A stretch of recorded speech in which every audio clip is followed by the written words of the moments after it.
Assalamualaikum warahmatullahi wabarakatuh. Waalaikumsalam warahmatullahi wabarakatuh. Salam sejahtera untuk kita semuanya.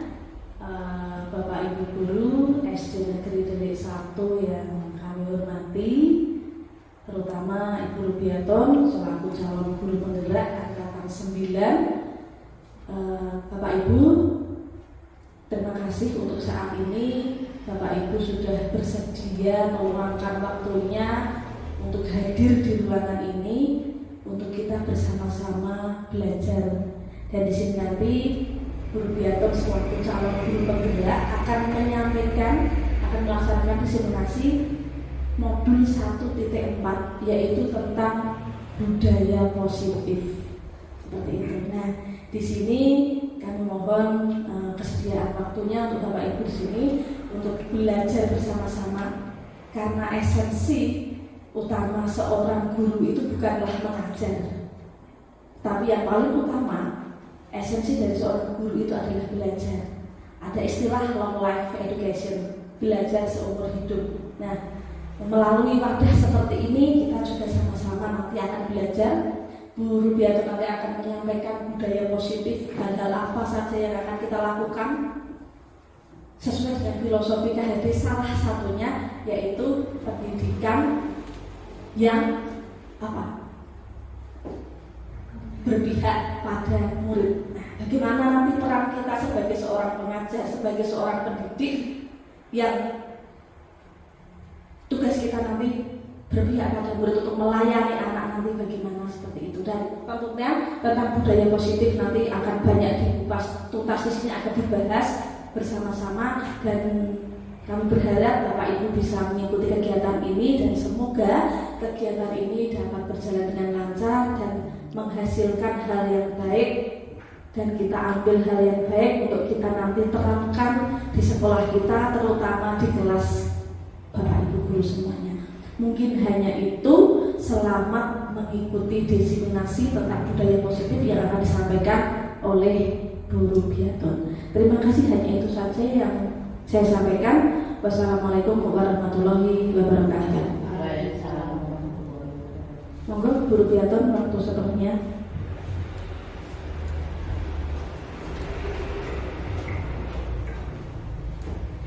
Terima kasih waktu yang diberikan kepada saya pada siang hari ini. Sebelumnya mengucapkan terima kasih kepada Ibu Kepala Sekolah, Ibu Apriana Winedar, yang telah memberikan kesempatan untuk acara diseminasi pada siang hari ini, dan juga Bapak Ibu Guru SD Negeri Delik 01 yang berbahagia.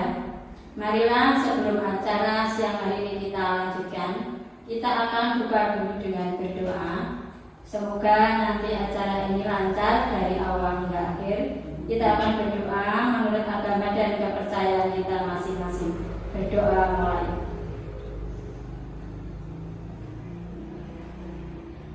Berdoa cukup. Bapak Ibu Guru yang saya hormati, kami mengucapkan terima kasih atas dukungan dari Bapak Ibu semua demi terlaksananya acara diseminasi pada siang hari ini. Sebelum saya lanjutkan, di sini saya tidak bermaksud untuk menggurui Bapak Ibu Saudara. Saya yakin Bapak Ibu itu lebih senior dari saya, ya, banyak yang lebih senior. Namun di sini saya hanya ingin berbagi apa yang saya dapatkan dari CGP. Bapak Ibu, acara diseminasi pada siang hari ini modul 1.4, yaitu tentang budaya positif, ya, yang akan kita laksanakan pada siang hari ini. Nah, sebelum kita lanjutkan, kita mengetahui bahwa tujuan pendidikan menurut filosofi Ki Hajar Dewantara, yaitu pembelajaran di sekolah harus dapat membawa murid untuk kebahagiaan setinggi-tingginya melalui merdeka belajar. Salah satu cara yang dapat dilakukan adalah dengan membangun budaya positif. Budaya positif di sekolah dapat dibangun dengan membentuk keyakinan kelas dan penerapan segitiga restitusi.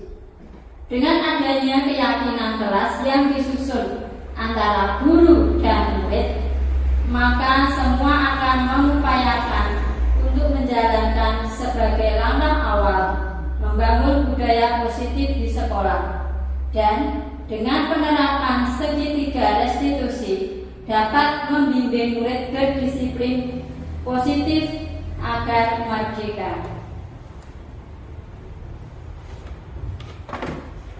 Berikutnya, budaya positif di sekolah yaitu nilai dan kebiasaan di sekolah yang berpihak pada murid agar mereka dapat berkembang menjadi pribadi yang kritis, penuh hormat dan bertanggung jawab sesuai dengan profil pelajar Pancasila.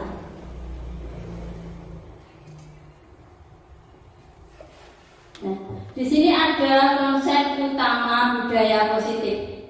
Ada 7 konsep. Yang pertama, budaya paradigma belajar. Yang kedua, disiplin positif. Yang ketiga, kebutuhan dasar manusia. Yang keempat, motivasi perilaku manusia. Yang kelima, restitusi posisi kontrol guru. Yang keenam, keyakinan kelas. Dan yang terakhir, segitiga restitusi.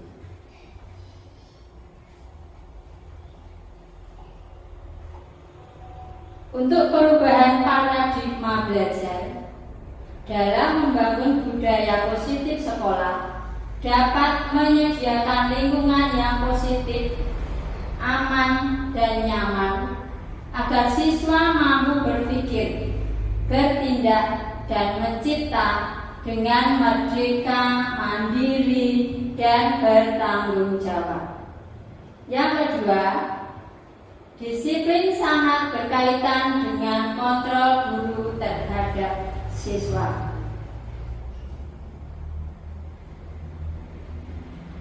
Yang selanjutnya,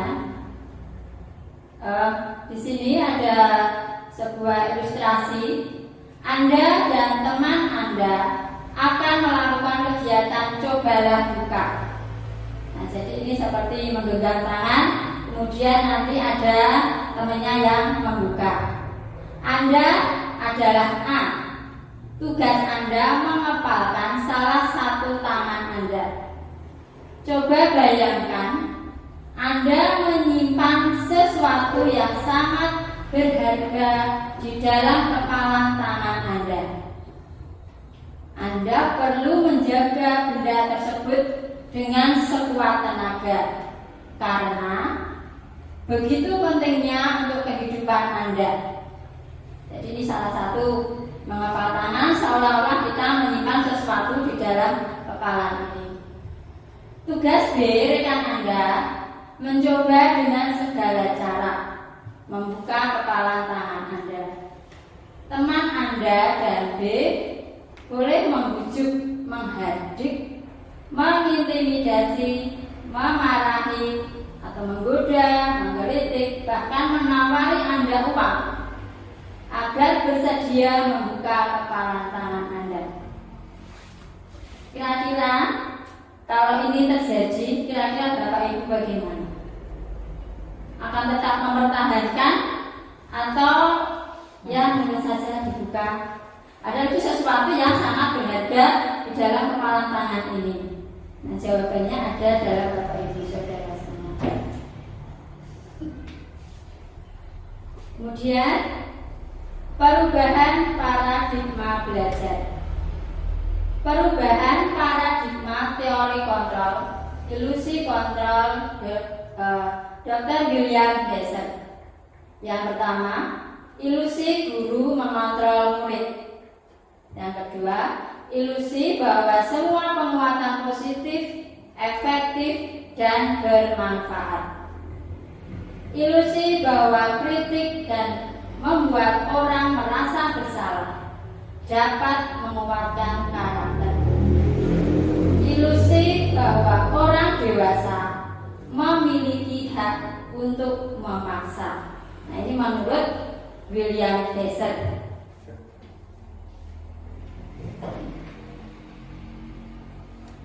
Yang kedua, disiplin positif. Apa makna disiplin positif? Nah, apa itu makna disiplin positif? Disiplin yang pertama berasal dari bahasa Latin, yaitu disciplina, yang artinya belajar. Yang kedua, makna asal kata ini berkonotasi dengan disiplin diri dari murid-murid Socrates dan Plato. Yang ketiga, disiplin diri membuat orang menggali potensinya menuju sebuah tujuan apa yang dia hargai. Yang keempat, namun dalam budaya kita, makna kata disiplin telah berubah menjadi sesuatu yang dilakukan seseorang pada orang lain untuk mendapatkan kepatuhan. Jadi supaya orang lain itu patuh terhadap kita. Kecenderungan umum adalah menghubungkan kata disiplin dengan ketidaknyamanan, bukan dengan apa yang kita hargai atau pencapaian suatu tujuan mulia.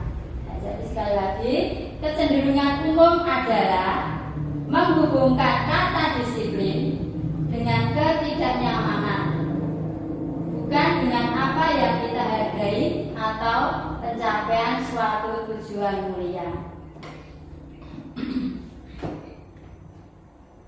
Disiplin adalah kemampuan memerintah diri sendiri dalam mengontrol dan menguasai diri untuk memilih tindakan yang mengacu pada nilai-nilai yang kita hargai.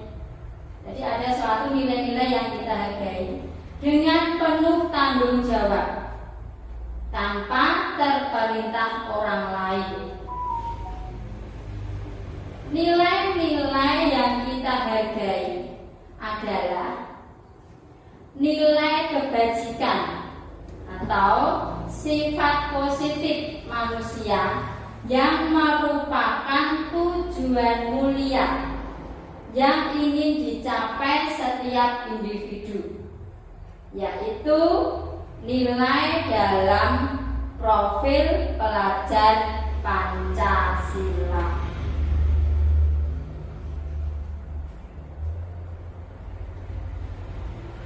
Yang ketiga, kebutuhan dasar manusia. Nah, di situ digambarkan kebutuhan dasar manusia atau realitas kebutuhan. Setiap orang itu berbeda-beda. Kita harus berusaha memahami pandangan orang lain tentang dunia. Setiap orang memiliki gambaran yang berbeda. Nah, di situ digambarkan ada survival, itu kebutuhan jasmani. Nah, jadi misalnya dia saat lapar, berarti dia butuh makan. Saat haus, dia butuh minum. Kemudian belowing itu kasih sayang. Dia membutuhkan kasih sayang. Ya. Kemudian power itu kekuatan atau kekuasaan. Kemudian freedom, kebebasan. Kadang anak itu juga membutuhkan kebebasan. Mungkin dia merasa bosan, jadi dia ingin bebas. Kemudian kesenangan. Kesenangan ini dia karena mungkin dalam kehidupannya dia sering tertekan, jadi dia membutuhkan kesenangan. Itu salah satu kebutuhan dasar kasus ya. Kasus yang pertama, Bu Tantri, guru kelas 2 SD Sukahati. Ia sedang bingung menghadapi salah satu murid di kelas yang bernama Tono. Beberapa anak telah datang dan mengeluhkan Tono yang seringkali meminta bekal makan siang mereka dengan paksa. Jika Anda menghadapi situasi seperti Bu Tantri, apa yang akan Anda lakukan? Menurut Anda, kira-kira apa alasan Tono melakukan hal itu? Menurut Bapak itu bagaimana? Ya, kita cari latar belakang anak dulu. Setelah kita cari latar belakang anak dulu, lalu kita pecahkan atau kita rangkukan masalahnya itu. Kalau anak itu dinasihati dengan sabar dan penuh kasih sayang. Setelah masalahnya rampung, ya kita membantu anak seadanya atau sekuatnya. Iya, terima kasih pada Pak Zai. Jadi kita cari dulu ya penyebabnya apa kok dia seperti itu. Tidak langsung kita marah-marahi ya. Ya, ditanya dulu kenapa. Ya, betul sekali. Terima kasih Pak Zai. Dalam penerapan disiplin positif, Bu Tantri sebaiknya mencari tahu apa alasan Tono melakukan tindakan tersebut. Jadi betul ya tadi jawaban saya. Agar mengetahui kebutuhan mana yang sedang dipenuhi oleh Tono. Kok Tono melakukan seperti itu? Makanya dia kenapa? Nah, itu ya. Yang pertama, asumsi yang pertama survival. Tono lapar dan orang tuanya tidak membawakannya bekal makan siang. Bisa saja ya ini terjadi. Kemudian yang kedua, teman Tono jadi perhatikan. Jadi memperhatikan Tono karena dia sering meminta dengan paksa, otomatis dia temannya itu akan memperhatikan. Jadi dia membutuhkan perhatian, membutuhkan kasih sayang. Yang ketiga, dia merasa hebat karena temannya menjadi takut dan menuruti keinginannya. Nah, dia merasa, aku punya kekuatan, teman-temanku pada takut sama saya. Dia merasa seperti itu, punya kekuatan. Yang selanjutnya, yang keempat, Tono merasa bosan dengan bekal yang dibawakan orang tuanya karena selalu bekal yang sama. Itu juga bisa terjadi. Yang mungkin punya temannya lebih bervariasi. Dia membutuhkan kebebasan. Yang kelima, Tono hanya iseng dan dia menikmati ekspresi wajah temannya yang kesal. Jadi bisa saja juga ini terjadi. Dia hanya iseng biar teman-temannya itu pada takut. Nah, ini dia membutuhkan kesenangan. Dia senang kalau teman-temannya takut, dia merasa senang, merasa bangga. Nah, itu juga bisa saja terjadi.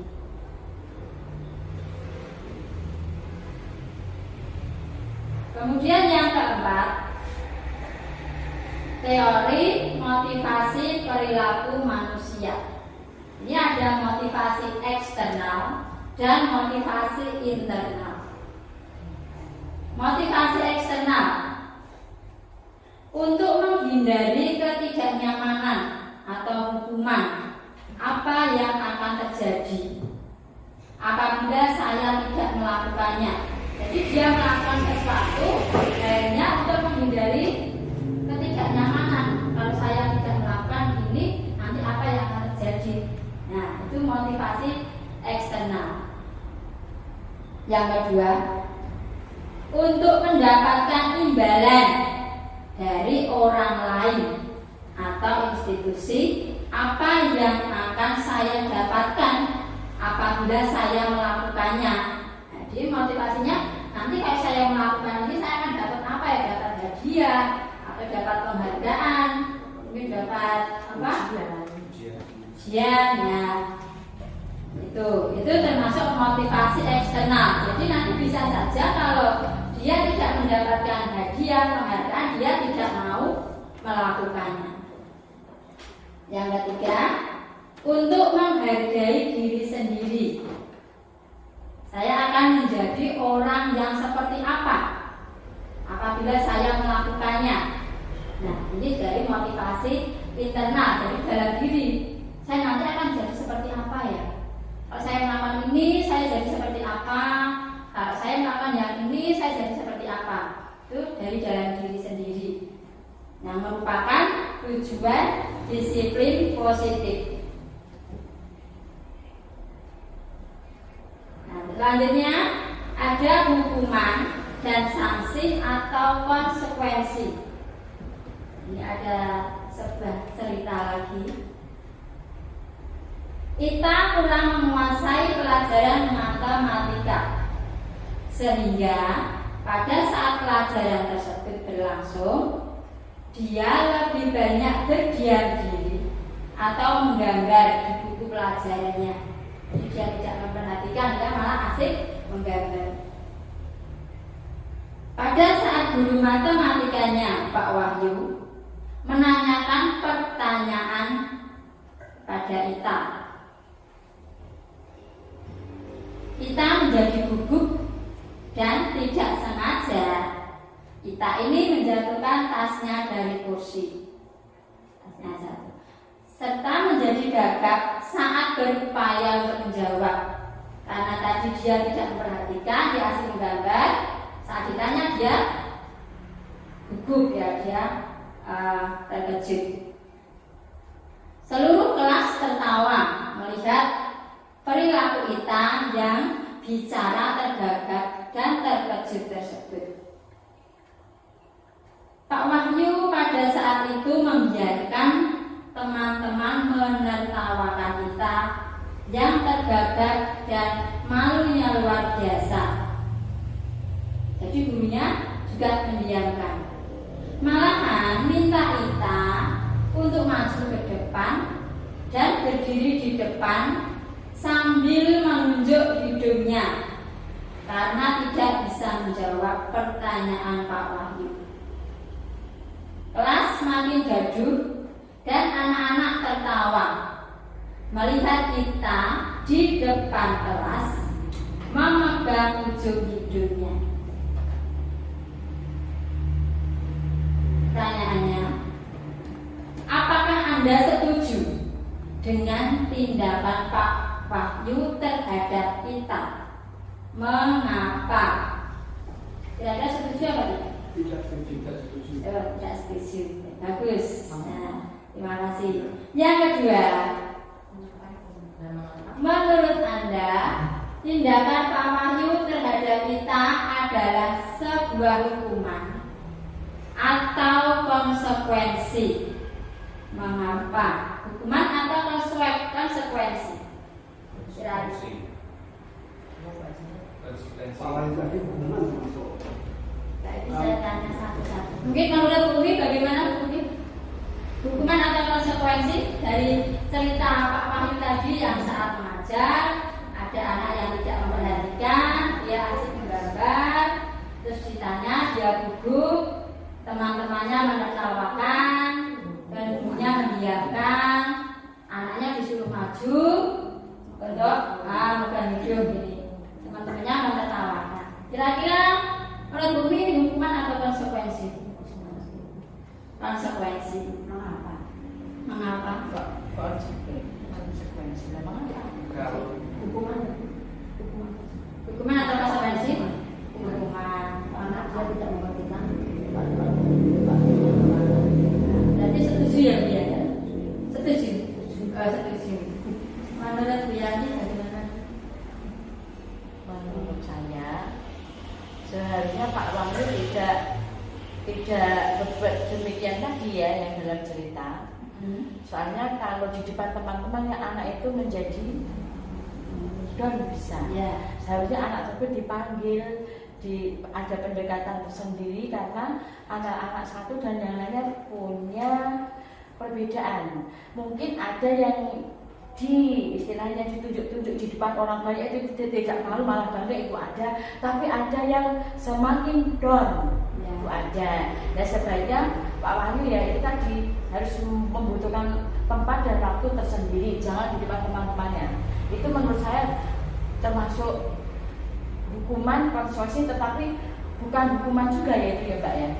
Ya Bu, tetapi itu apa ya namanya ya, teguran yang harus dilakukan oleh Pak Wahyu.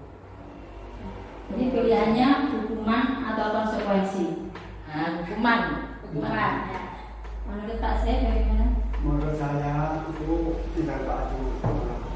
Kalau hukuman, tapi hukuman itu sangat ringan, tapi efeknya itu menjatuhkan harga diri anak. Sebab kenapa? Kalau anak disuruh maju, apalagi memegang hidup, dan anak-anak mentertawa itu kasihan pada anak, sehingga anak itu bisa minder lah, bisa minder karena tindakan bapak itu walaupun sedikit, tapi membawakan anak, dan kalau bisa jangan hampir sama dengan Bu Yanti. Ya, intinya sama ya Pak ya.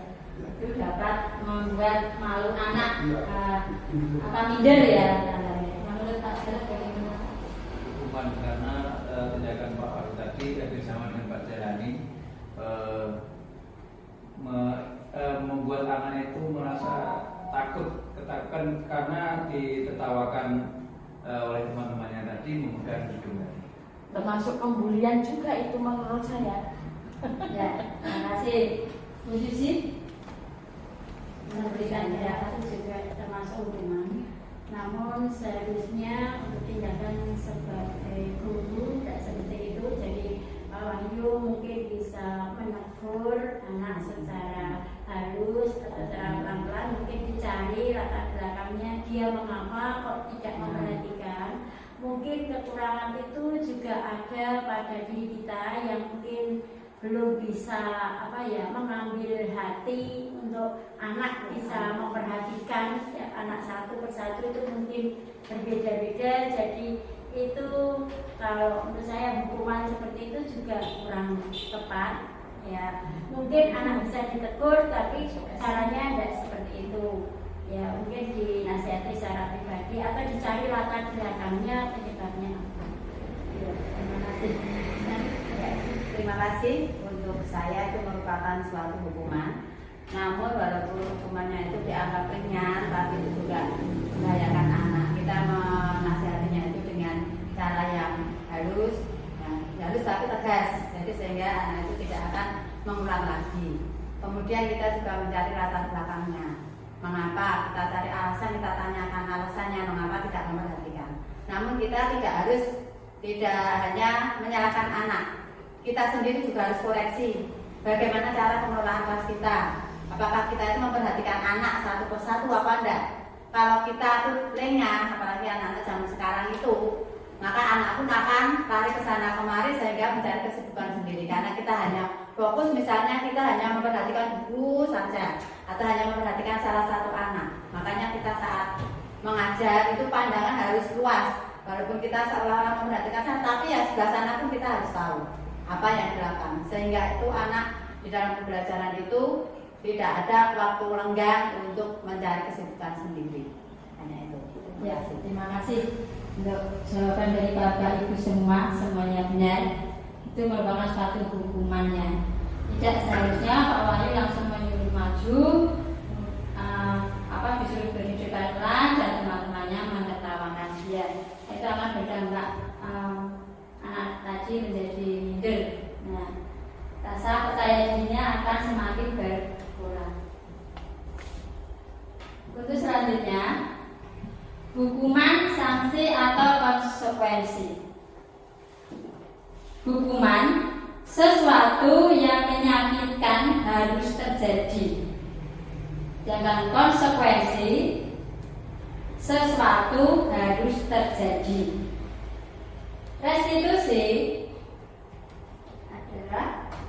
Restitusi merupakan pilihan. Yang kedua, hukuman tidak nyaman untuk murid atau anak jangka waktu panjang, dalam jangka waktu yang panjang. Konsekuensi tidak nyaman untuk murid atau anak jangka waktu pendek. Restitusi menguatkan murid atau anak jangka waktu panjang. Hukuman yang ketiga, korban mendapatkan keadilan. Konsekuensi korban mendapatkan keadilan. Restitusi, korban mendapatkan ganti. Yang selanjutnya, hukuman murid atau anak akan tersakiti. Konsekuensi, murid atau anak dibuat tidak nyaman. Restitusi, murid atau anak mendapatkan penguatan. Hukuman perilaku positif, perilaku pasif agresif yang meningkat. Untuk konsekuensi, penguatan hanya bertahan dalam jangka waktu pendek. Untuk restitusi, masalah terpecahkan. Untuk hukuman, sistem tidak akan berjalan bila murid tidak takut. Kemudian untuk konsekuensi, memerlukan monitoring dan supervisi terus-menerus dari guru. Restitusi, murid belajar bertanggung jawab untuk perilakunya. Hukuman berlaku hanya pada sebuah institusi, tidak berlanjut pada kehidupan nyata. Konsekuensi, membantu penerapan mengikuti peraturan dalam kehidupan masyarakat. Restitusi fokus pada pemecahan masalah dalam jangka waktu panjang. Hukuman misalnya, peraturan adalah kamu harus memakai sepatu hitam misalnya. Nah, kemudian untuk konsekuensi, apa peraturan merupakan kamu melakukannya. Nah, kemudian untuk restitusi, apa yang kamu yakini,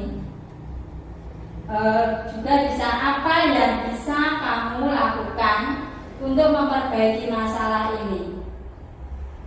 Untuk hukuman, murid atau anak memberi peraturan. Untuk konsekuensi, murid atau anak menghormati peraturan. Dan untuk restitusi, murid atau anak menghormati dirinya atau orang lain. Nah, jadi hukuman di sini juga negatif. Kemudian konsekuensi itu netral dan restitusi itu hal yang positif. Nah, mari berlatih. Ini sebuah hukuman atau konsekuensi. Yang pertama, lari mengelilingi lapangan 2 kali karena terlambat hadir di sekolah.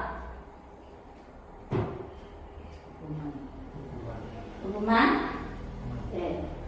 Yang kedua, membersihkan coretan yang dibuatnya di atas meja. Hukuman atau konsekuensi.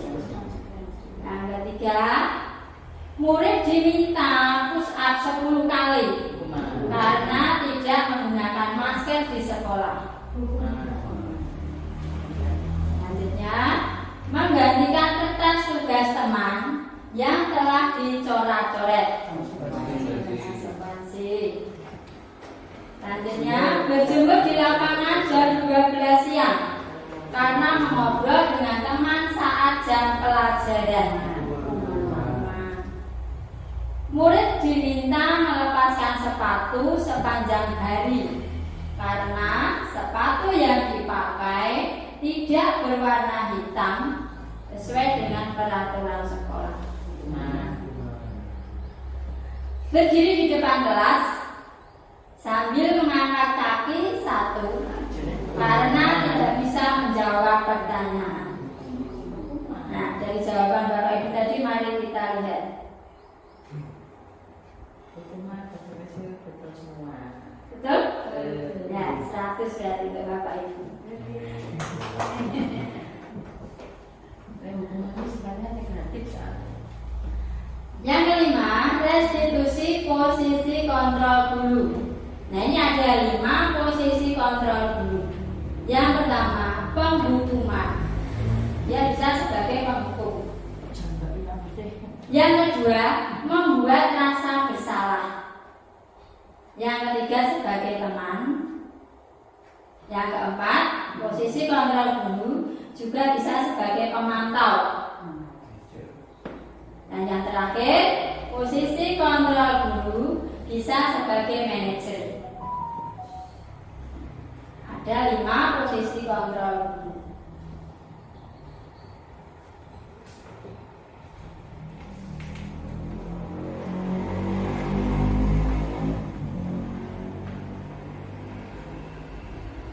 Yang pertama, posisi kontrol dulu, identitas gagal. Ada. Yang kedua, identitas berhasil atau sukses. Yang ketiga, identitas berhasil atau sukses kontrol diri. Kalau yang kedua tadi kontrol dari luar.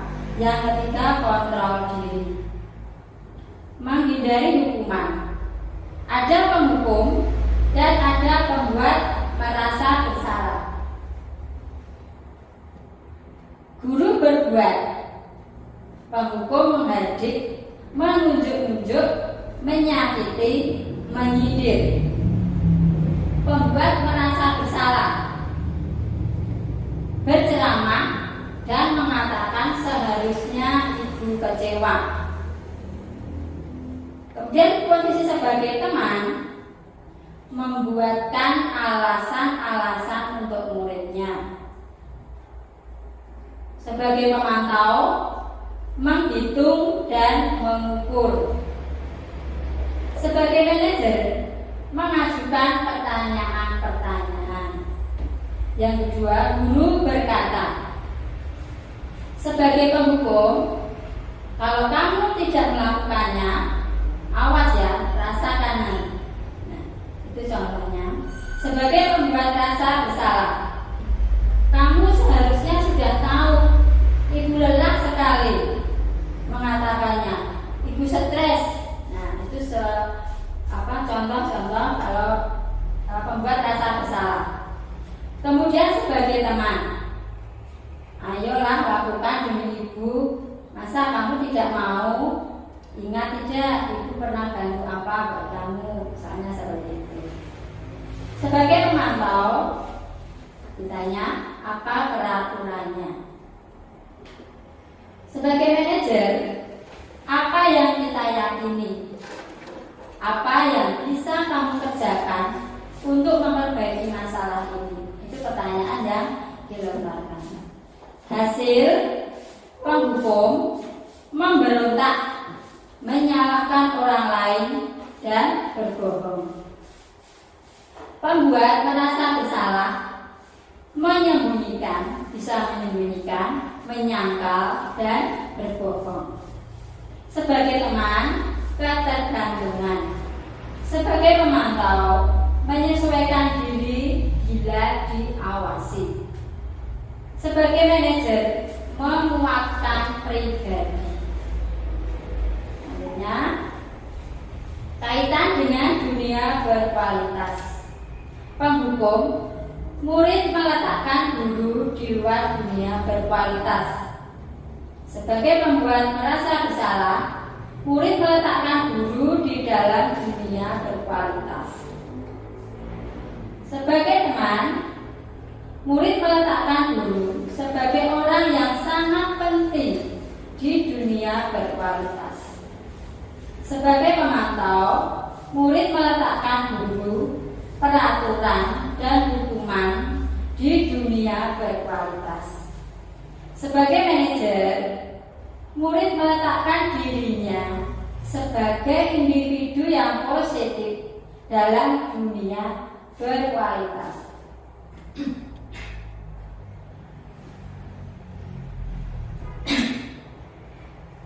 Kemudian murid berkata sebagai penghukum, biarkan saja, nanti juga marah-marah lagi. Pembuat merasa bersalah, maafkan saya. Sebagai teman, saya pikir bapak atau ibu teman saya, ternyata begitu. Sebagai pemantau, berapa banyak bintang yang harus saya peroleh, berapa halaman yang harus saya tulis. Sebagai manajer, bagaimana caranya saya bisa memperbaiki keadaan ini?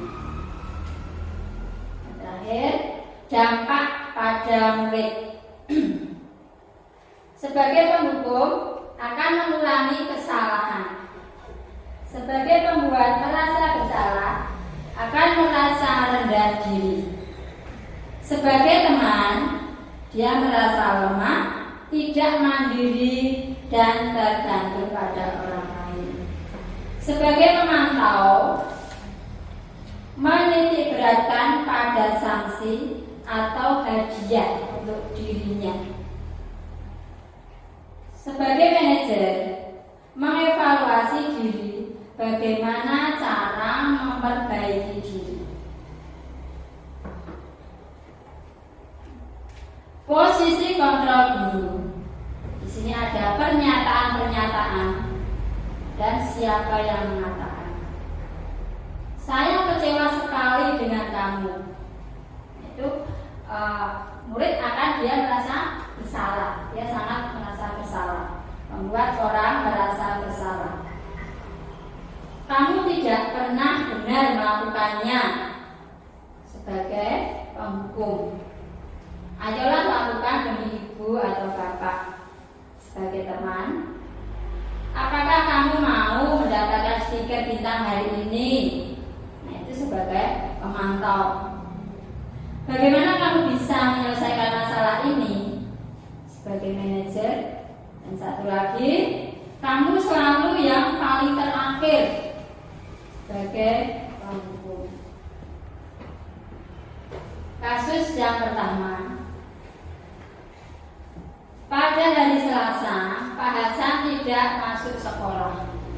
Pak Hasan adalah guru matematika. Saat itu Bu Asti baru 1 tahun menjadi guru di sekolah tersebut. Beberapa murid perempuan, Alfi dan Dewi, mengetahui hal ini dan mulai menggunakan kesempatan dan bersikap seenaknya. Tertawa dan tidak mengindahkan kehadiran Bu Asti. Bu Asti mencoba menyapa Alfi dan Dewi dengan ramah, sambil mengingatkan untuk tetap fokus pada tugasnya. Ayolah, tugasnya dikerjakan. Nanti ibu ditegur bapak kepala sekolah. Kalau kalian tidak mengerjakan tugas, tolong bantu ibu ya. Nah, itu yang dikatakan. Namun Alfi dan Dewi malah tertawa. Ibu, santai saja bu. Mereka tetap tidak mengerjakan tugas dan malah mengobrol. Dan kasus yang kedua, Anto dan Dino sedang bermain di lapangan basket dan tiba-tiba terlibat pertengkaran adu mulut. Dino pun menjadi emosi dan mengadakan kontak fisik, menarik kemeja Anto dengan kasar sampai 3 kalinya terlepas. Pada saat itu, guru piket langsung melerai mereka dan membawa mereka ke ruang kepala sekolah. Ibu Suti sebagai kepala sekolah berusaha menenangkan keduanya, terutama Dino. Sepertinya saat ini kamu sedang marah sekali. itu Dino pun mengalir bercerita tentang kekesalan hatinya. Ibu Suti pun melanjutkan bahwa membuat kesalahan adalah hal yang manusiawi dan bahwa mempertahankan diri adalah hal yang penting. Namun, meminta Dino memikirkan cara yang lebih efektif. Karena saat itu Dino berada di ruang kepala sekolah.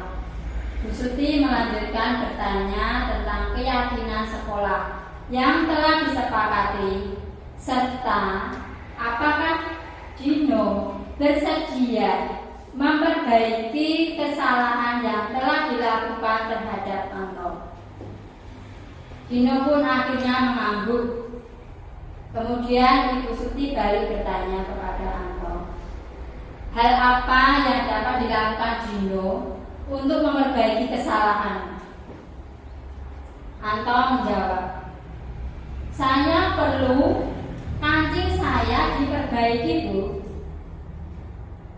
Ibu saya akan sangat marah sekali kalau melihat kancing baju saya sampai copot 3 begini. Ibu Suti balik bertanya kepada Dino, apakah yang akan dia lakukan untuk menggantikan 3 kancing Anto yang terlepas? Dino berpikir sejenak, lalu menjawab, wah, tidak tahu, Bu. Saya lem kembali mungkin ya, Bu. Ibu Suti berpikir sebentar lalu menanggapi, kalau dilem akan mudah terlepas kembali, Dino. Bagaimana kalau kamu menjahitkan saja? Bersediakah kamu? Dino tampak ragu-ragu dan menanggapi, menjahit? Mana saya tahu bagaimana menjahit, Bu? Bu Suti meneruskan, apakah kamu bersedia belajar menjahit? Dino berpikir sejenak, memandang ke meja Anto dan menanggapi, yang ngajari saya siapa, Bu? Dengan cepat Bu Suti menjawab, Pak Irfan, guru tata busana. Dino kembali diam sejenak, memandang ke meja Anto yang tanpa kancing. Akhirnya Dino mengangguk, tanda setuju. Dan sepanjang siang itu Dino belajar menjahit dan memperbaiki kemeja Anto. Terakhir kali terlihat kedua anak laki-laki tersebut, Dino dan Anto, pada jam pulang sekolah. Mereka sudah bercengkrama dan bersenda-gurau kembali. Jadi contoh dari kasus yang menunjukkan dari segitiga restitusi. Jadi ibu kepala sekolah tidak langsung menyalahkan Dino, namun dia menanyakan dulu apa yang harus dia lakukan untuk memperbaiki masalahnya. Yang keenam, keyakinan kelas. Keyakinan kelas adalah nilai-nilai kebajikan atau prinsip-prinsip universal yang disepakati bersama secara universal, lepas dari perbedaan agama, suku, negara, dan bahasa. Menurut Bosen 1998, suatu keyakinan akan memotivasi seseorang dari dalam atau intrinsik. Seseorang akan lebih bersemangat untuk menjalankan keyakinannya daripada hanya sekedar mengikuti peraturan. Nah, di situ peraturan kelas, urutannya keyakinan kelas, lingkungan positif, dan budaya positif. Jadi yang pertama peraturan kelas, dan keyakinan kelas itu lebih luas dari peraturan kelas. Setelah keyakinan kelas itu dapat berjalan, akan membentuk lingkungan yang positif. Setelah lingkungan yang positif akan terbentuklah budaya yang positif. Jadi yang kita lakukan dulu di dalam kelas. Jika dalam kelas dulu sudah bisa berjalan, baru dalam sekolah.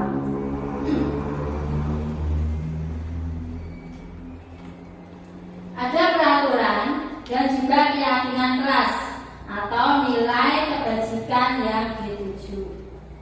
Peraturan: selalu kembalikan buku ke tempatnya. Dilarang mengganggu orang lain. Hadir di sekolah 10 menit sebelum pembelajaran dimulai. Dilarang membuli temannya, bergantian atau menunggu giliran. Jangan berlari di kelas. Keyakinan kelas atau nilai kebajikan yang dituju: selalu kembalikan buku ke tempatnya. Itu merupakan tanggung jawab. Dan dilarang mengganggu orang lain, menghormati orang lain dan diri sendiri. Hadir 10 menit sebelum pelajaran dimulai. Menghormati orang lain, komitmen pada tujuan atau berkomitmen. Dilarang membuli temannya, menghormati orang lain dan diri sendiri. Bergantian atau menunggu giliran, menghormati orang lain dan kesabaran. Jangan berlari di kelas demi keselamatan dan keamanan. Pembentukan keyakinan kelas. Keyakinan kelas bersifat lebih abstrak daripada peraturan yang lebih rinci dan konkret. Keyakinan kelas berupa pernyataan universal. Pernyataan keyakinan kelas dibuat dalam bentuk positif. Keyakinan kelas hendaknya tidak terlalu banyak sehingga mudah diingat dan dipahami. Keyakinan kelas sebaiknya sesuatu yang dapat diterapkan di lingkungan tersebut. Semua warga kelas berkontribusi dalam pembuatan keyakinan kelas lewat kegiatan curah pendapat. Bersedia meninjau kembali keyakinan kelas dari waktu ke waktu. Jadi keyakinan kelas ini dibuat berdasarkan kesepakatan antara guru dan siswa yang membuat. Tidak hanya guru saja yang membuat. Yang ketujuh, segitiga restitusi. Proses menciptakan kondisi bagi murid yang memperbaiki kesalahan mereka, sehingga mereka bisa kembali kepada kelompok mereka dengan karakter yang lebih kuat. 1. Membantu murid menjadi lebih memiliki tujuan, disiplin, positif, serta memulihkan dirinya setelah berbuat salah. Yang kedua, membantu murid untuk jujur pada diri sendiri dan mengevaluasi dampak dari kesalahan yang dilakukan. Yang ketiga, memberikan penawaran, bukan paksaan.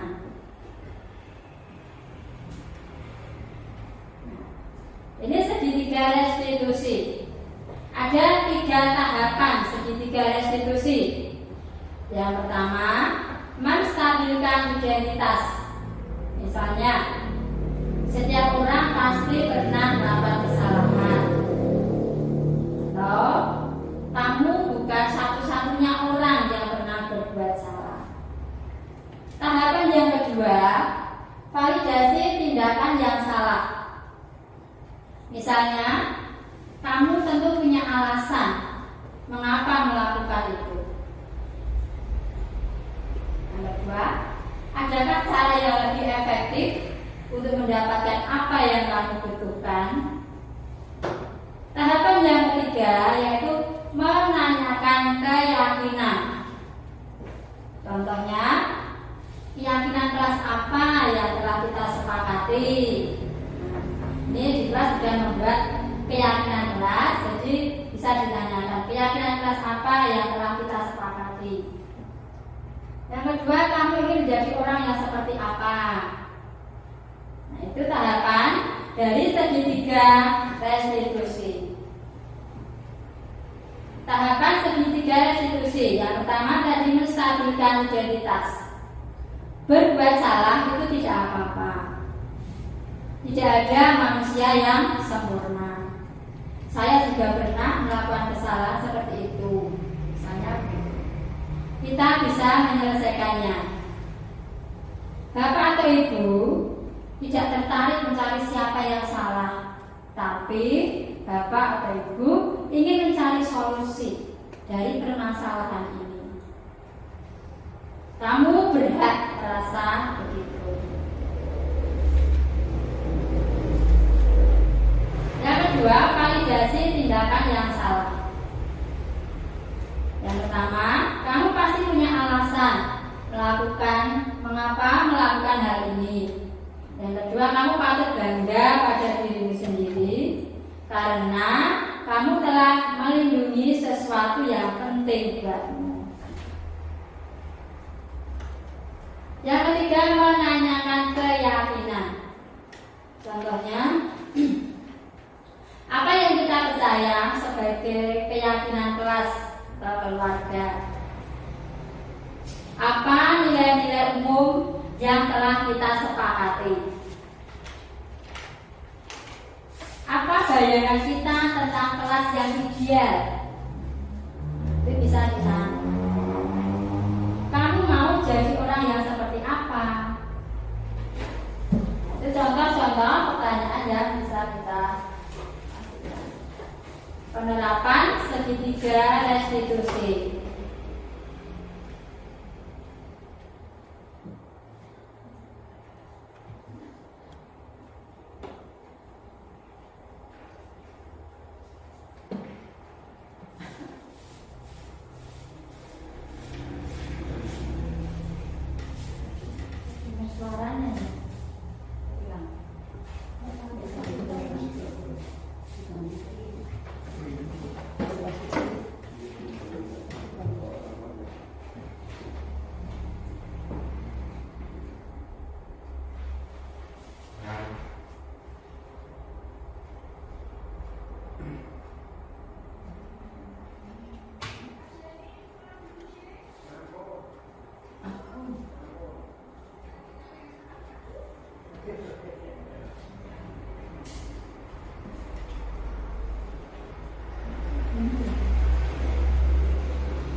Itu Bapak Ibu, diseminasi saya pada siang hari ini sudah selesai.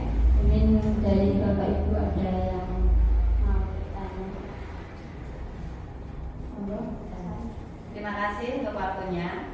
Di sini saya akan menanyakan tentang perbedaan antara pemantauan dan restitusi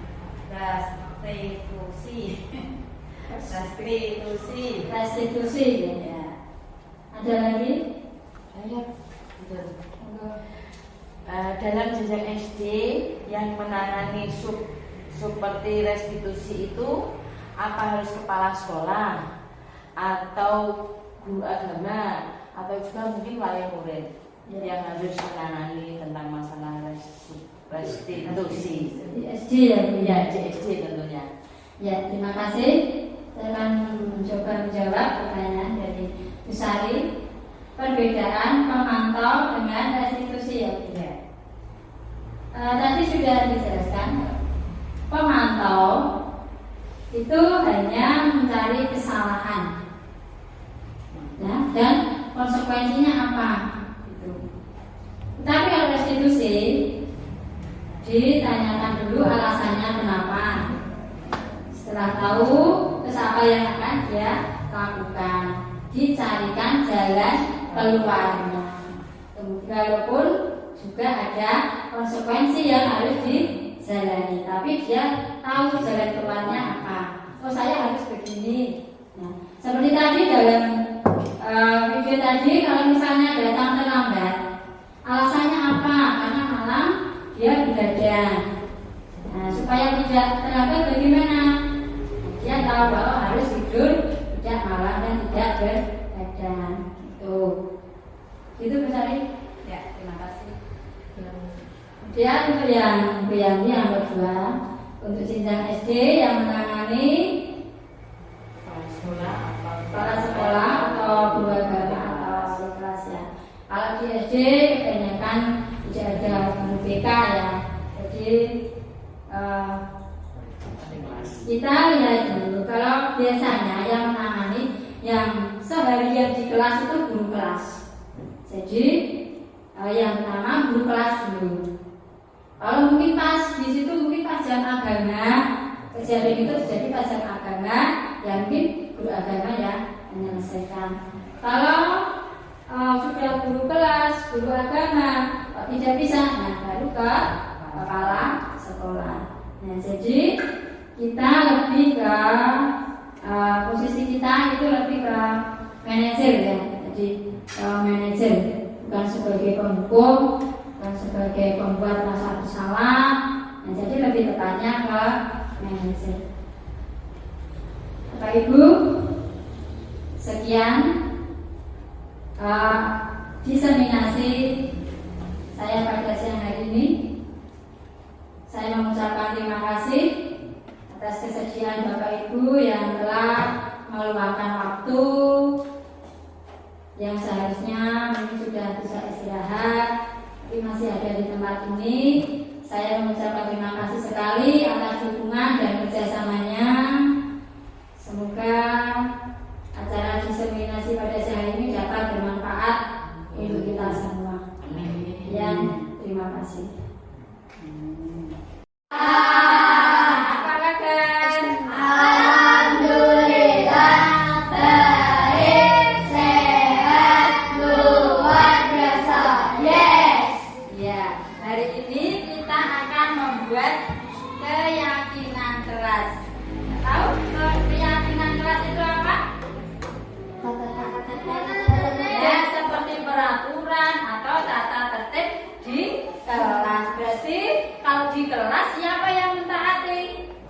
Warga kelas. Warga kelas. Tapi keyakinan kelas ini lebih luas dari peraturan. Ya, kalau peraturan misalnya apa contohnya? Siapa yang bisa?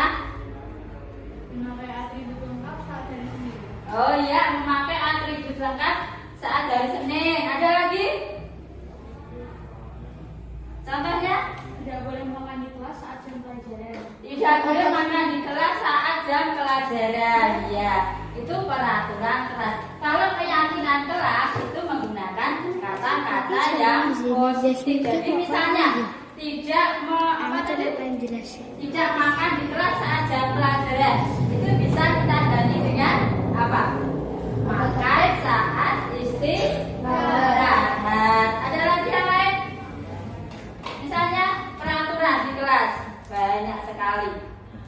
Ya, nanti tidak boleh membuang sampah sembarangan. Nah, itu peraturan. Kalau keyakinan berarti menjadi apa? Iya, betul. Buanglah sampah pada tempatnya. Jadi tidak menggunakan kata-kata tidak. Ya, tadi ada tidak membuang sampah sembarangan, tidak makan saat pelajaran. Terus ada lagi yang lain? Tidak boleh merusak fasilitas kelas. Tidak boleh merusak fasilitas kelas. Kira-kira kalau keyakinan kelas menjadi apa ya? Menjaga, betul? Menjaga fasilitas kelas. Nanti kalian akan menuliskan di sini satu-satu contoh keyakinan kelas. Jadi keyakinan kelas tadi tidak menggunakan kata-kata yang negatif atau tidak menggunakan kata yang tidak. Jadi tadi contohnya tidak boleh membuang sampah sembarangan, itu menjadi membuang sampah pada tempatnya. Jelas? Nanti menuliskan satu-satu boleh berbeda-beda. Yang menjadi keyakinan kelas kita saat ini ya. Tuliskan satu saja. Kalau sudah nanti bisa ditempelkan di papan tulis. Menulis apa pun. Satu contoh keyakinan kelas. Keyakinan. Ya. Satu saja.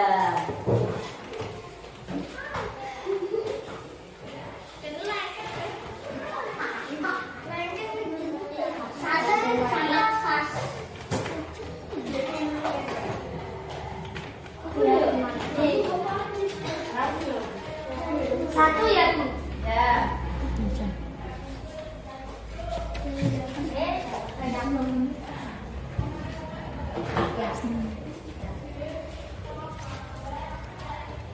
Nanti bisa didapatkan di sini. Ya, terus waktunya 5 menit. Tulis satu. Kamu pikirlah. Dan ditulisnya. Ayo. Ya sudah bisa ditempelkan di sini.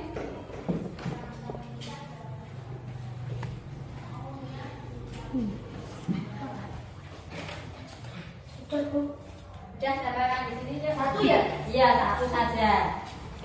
Biasanya yang menjadi peraturan atau keyakinan kelas. Jadi kalau keyakinan tidak menggunakan kata tidak. Ini, Bu.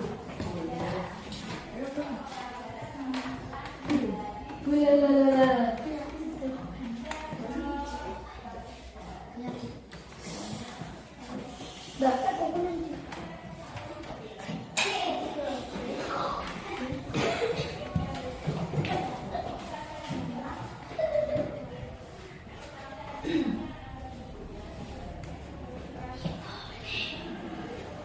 Ya, ayo cepat. Ayo.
Aku mau banget.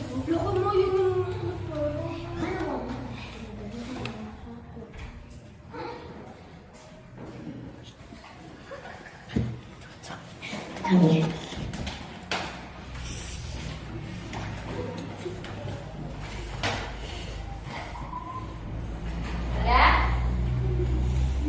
Jadi ya sudah ada, mari kita baca satu persatu ya.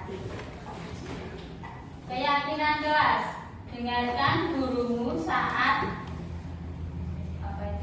gurumu menjelaskan. Ya, dengarkan gurumu saat gurumu menjelaskan.